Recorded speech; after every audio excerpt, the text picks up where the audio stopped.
எல்லோருக்குமே இனிய வணக்கம். எல்லோரும் நலமா இருக்கிறீங்களா? நாங்க ரொம்ப நல்லா இருக்கிறோம். முதல்ல இந்த காணொலிக்கு பார்த்து சப்ஸ்கிரைப் பண்ணி சப்போர்ட் பண்ற எல்லோருக்குமே மிக்க நன்றிகள்.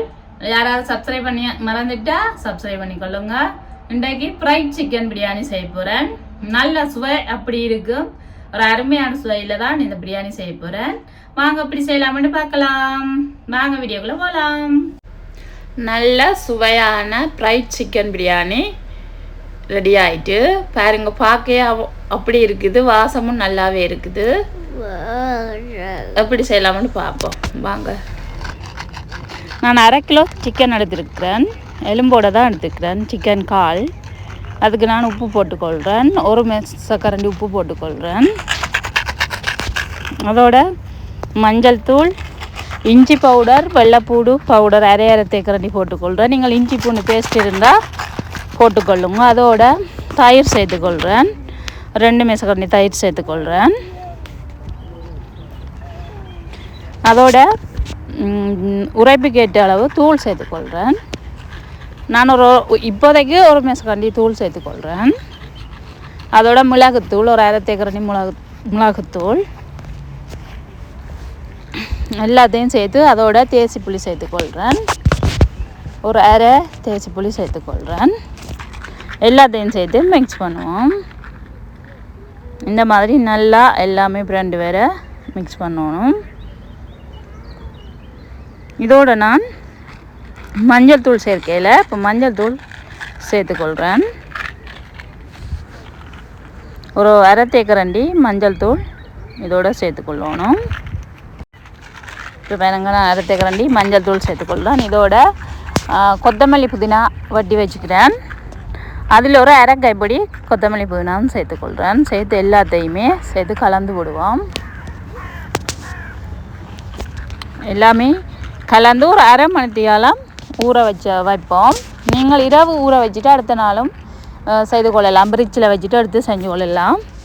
நான் ஒரு அரை மணித்தியாலம் இந்த மாதிரி நல்லா கலந்து போட்டு ஊற வைக்க போகிறேன். இந்த பிரியாணி நல்லா ரொம்பவே சுவையாக இருக்கும். இதுக்கு நாங்கள் சிக்கன் எதுவும் பொரிச்சு எடுத்து தனியாக எடுத்துக்கொள்ள தேவையில்லை. இந்த பிரியாணியோடையே செய்து சாப்பிட்டு கொள்ளலாம். இப்போ எல்லாமே நான் கலந்து எடுத்துட்டேன். ஒரு அரை மணித்தியாலம் இப்படியே வைக்க போகிறேன். இப்போ ஒரு பேனில் எண்ணெய் சேர்த்துக்கொள்கிறேன். ஒரு 4 மேசக்கரண்டி எண்ணெய் சேர்த்துக்கொள்கிறேன். அதில் இந்த ஊற வச்ச சிக்கனை சேர்த்துக்கொள்ளுவோம். சிக்கனை சேர்த்து கொஞ்சம் ஃப்ரை பண்ணி எடுப்போம். ஒரு 3/4 பதத்துக்கு ஃப்ரை பண்ணி எடுப்போம்.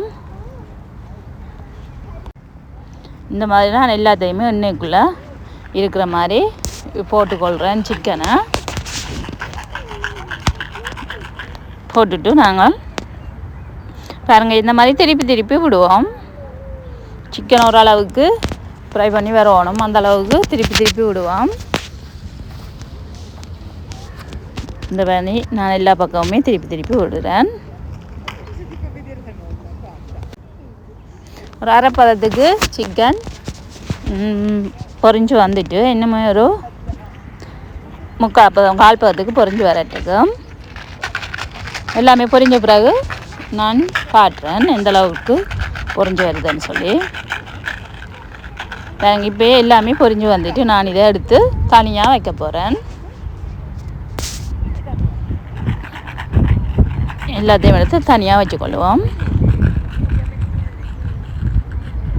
இதே சட்டியில் நான் முட்டையை வச்சுக்கிறேன். நாங்கள் 3 பேருக்கு முட்டையை வச்சுக்கிறேன். அந்த முட்டையே இதில் லேசாக ஃப்ரை பண்ணி எடுக்க போகிறேன். இந்த மாதிரி முட்டையையும் லேசாக ஃப்ரை பண்ணி எடுப்போம். நான் இந்த முட்டையும் ஃப்ரை பண்ணிட்டேன். அதையும் எடுத்துக்கொள்கிறேன். எல்லாமே பொரிச்சு எடுத்துட்டோம். இனி பிரியாணி செய்ய தொடங்குவோம். சட்டி சூடாகிட்டு ஒரு அடிக்கரமான பாத்திரமாக எடுத்துக்கொண்டோம்னா எரியாது, அடிப்பிடிக்காது. அதில் நான் 2 பட்டை, ஒரு 3 ஏலக்காய், கிராம்பு ஒரு 3, பிரியாணியில் 1 சேர்த்துக்கொள்கிறேன். அதோட நட்சத்திர பூவும் 2 சேர்த்துக்கொள்கிறேன். ஒரு பெரிய வெங்காயம் கட் பண்ணி வச்சுக்கிறேன். அதையும் சேர்த்துக்கொள்கிறேன். வெங்காயம் வதங்கி வரட்டுக்கும். எப்போதும் வெங்காயம் பிரியாணிக்கு நல்லா வதங்கி வரணும், நல்லா ப்ரௌன் கலருக்கு வதங்கி வரணும். நான் பட்டரும் சேர்த்துக்கொள்கிறேன், ஒரு மேசக்கரண்டி பட்டரும் சேர்த்துக்கொள்கிறேன். சேர்த்து நல்லா வதக்குவோம். இனிமே ஒரு நிமிஷம் வதக்கி விடுவோம். ஒரு 3/4 பதத்துக்கு வதங்கி வந்துட்டு இனிமேல் ஒரு நிமிஷம் வதக்கி விடுவோம். நல்லா வதங்கினா தான் பிரியாணி நல்லா சுவையாக இருக்கும். அதோட நான் ஒரு பெரிய தக்காளி கட் பண்ணி வச்சுக்கிறேன், அதையும் சேர்த்துக்கொள்கிறேன். சேர்த்து நல்லா வதக்குவோம். தக்காளி நல்லா மசிஞ்சு வரணும்.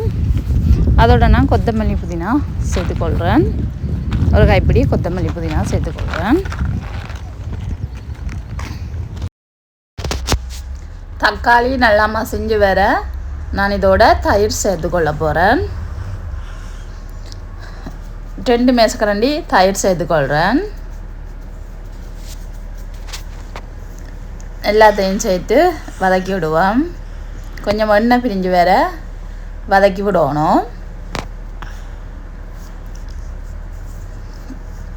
இந்த மாதிரி நல்லா வதக்கி விடுவோம். இனிமேல் ஒரு நிமிஷம் இது நல்லா வதங்கி வரட்டுக்கு. இதோட நாங்கள் மசாலா சேர்த்துக்கொள்ளணும். ஒரு 1/4 டீஸ்பூன் மஞ்சள் தூள் சேர்த்துக்கொள்கிறேன். அதோட பிரியாணி மசாலா 1/4 டீஸ்பூன்.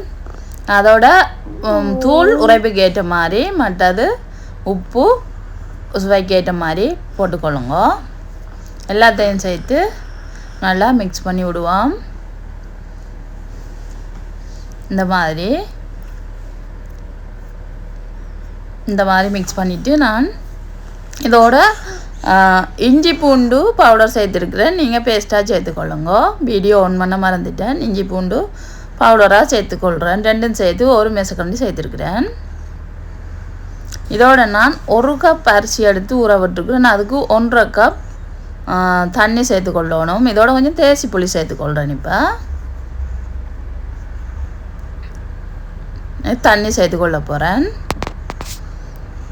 1 கப் சீரக சம்பா அரிசி ஒரு 20 நிமிஷமாக ஊற விட்டுருக்குறேன். அதோட 1.5 கப் தண்ணி சேர்த்துக்கொள்கிறேன். தண்ணியை சேர்த்து நல்லா கொதிக்க விடுவோம். எல்லாத்தையும் கலந்துட்டு கொதிக்க விடுவோம். இந்த மாதிரி நல்லா கொதித்து வர நாங்கள் ஊற வச்ச அரிசியை சேர்த்துக்கொள்வோம். பாஸ்மதியும் சேர்த்துக்கொள்ளலாம். உங்களுக்கு எது விருப்பமோ அந்த அரிசியை சேர்த்துக்கொள்ளுங்க. எல்லாத்தையும் சேர்த்து ஒரு முறை இந்த மாதிரி கலந்து விடுவோம். இந்த மாதிரி பாருங்கள் கொதித்து வருது. இன்னும் ஒரு 2 நிமிஷம் அவிஞ்சு இந்த மாதிரி தண்ணியும் அரிசியும் ஒன்றா வர பாருங்கள். நல்லா தண்ணி வத்தையில் தண்ணி இருக்குது. நான் அது இந்த டைம்லேயே சிக்கனை சேர்த்துக்கொள்கிறேன். மேலால் இந்த மாதிரி சிக்கன் எல்லாத்தையும் மேலால் சேர்த்துக்கொள்ளுவோம். சேர்த்துட்டு இதுக்கு மேலால் கொத்தமல்லி புதினா போட்டுக்கொள்கிறேன், கொஞ்சமாக போட்டுக்கொள்கிறேன். இதுக்கு மேலுக்கு நெய் சேர்த்துக்கொள்ளுவோம். இந்த கட்டியாக தான் இருக்குது, நெய் எடுத்து வைக்க இல்லை பிரிச்சிக்கால. இந்த மாதிரி நெய்யை சேர்த்துக்கொள்கிறேன். எல்லாத்தையும் சேர்த்துட்டு ஒரு மூடியை போட்டு ஒரு 20லேருந்து 25 நிமிஷம் அடுப்பை நல்லா குறைச்சி விட்டுக்கொள்வோம். அப்படியோ இப்போ 20 நிமிஷம் ஆயிடுச்சு. நான் எடுத்து பார்க்குறேன். சூப்பராக அருமையாக ரெடி ஆகிட்டுது பிரியாணி, ஃப்ரைட் சிக்கன் பிரியாணி. இந்த சிக்கனோடையே நாங்கள் சாப்பிட்டு கொள்ளலாம். பாருங்கள், பார்க்கவே அப்படி இருக்குது, வாசமும் செம்மையாக இருக்குது, நல்லாவே வந்திருக்குது. இப்போ நான் பிளேட்டில் போட்டுக்கொள்ள போகிறேன். நீங்களும் இந்த முறையில் செய்து பார்த்து கருத்தில் சொல்லுங்கள். பாருங்கள், சிக்கன் அரிசி எல்லாமே அவிஞ்சு நல்லாவே வந்திருக்குது.